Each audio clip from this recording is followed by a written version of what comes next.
စကားပြောနမူနာပုံစံ201ဖြစ်ပါတယ်ဒီကမှာကျွန်တော်တို့ကသူနဲ့ရှင်တော့သူကပူတာတယ်တခုနဲ့ရှင်ပြီးတော့ဒီတခုကိုပြောခြင်းကိုအင်္ဂလိပ်လိုဘယ်လိုပြောမလဲဒါနဲ့ပတ်သက်ပြီးတော့ကျွန်တော်တို့လေ့လာမှာဖြစ်ပါတယ်ခင်ဗျာစပြီးတော့ကြည့်အောင်ပါသူနဲ့ရှင်တော့သူကပူတာတယ်ကျွန်တော်တို့ဒါကိုဘယ်လိုရေးမလဲဆိုတော့တခုနဲ့ရှင်ပြီးတော့တခုကပိုပြီးတော်တယ်ပိုတော်တယ်ပိုကောင်းတယ်ပိုပူတယ်ပိုအေးတယ်စသဖြင့်ပေါ့နော်ပြောမယ်ဆိုရင်ကျွန်တော်တို့ compared to COMPARE compared to နဲ့စပြီးရှိပါတယ်ပြီးရင်နောက်က noun လိုက်တယ်ပြီးတဲ့နောက်မှာသူနဲ့အရှင်ခံတဲ့ဟာကိုဆက်ပြီးရေးရမယ် subject plus verb ကိုဆက်ပြီးရေးရမှာဖြစ်ပါတယ် compared to plus noun နောက်က subject plus verb ပုံစံဖြစ်ပါတယ်ခင်ဗျာပို့ပြီးတော့ရှင်းသွားအောင်နမူနာဝါကျများကိုကြည့်အောင်ပါ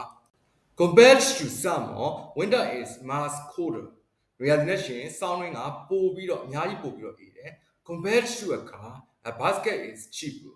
ကားနဲ့ရှင်နော်စက်ဘိန်းကပို့ပြီးတော့ဈေးသက်တာတယ်ဈေးပေါ်တယ် compared to my old house my new house is bigger ကျွန်တော်အဟောင်းနဲ့ရှင်နော်ကျွန်တော်အသစ်ကပို့ပြီးတော့ကြီးတယ်ဟုတ်ပြီနော်ဆက်ပြီးကြည့်အောင်ပါ compared to English Chinese is harder to learn အင်္ဂလိပ်စာနဲ့ရှင်နော်တရုတ်စာကသင်ဖို့အတွက်ပိုခက်တယ်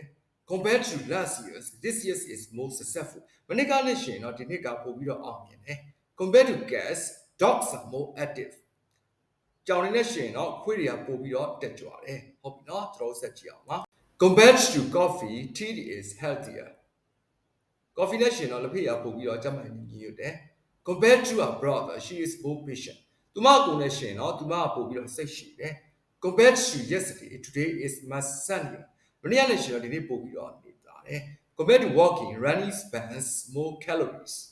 လမ်းလျှောက်တာနဲ့ရှင်เนาะပြေးတာဟာပို့ပြီးတော့အဆီတွေကိုပို့ပြီးတော့ကယ်လိုရီတွေကိုပို့ပြီးတော့တောက်ကျွမ်းတယ်ဟုတ်ပြီเนาะ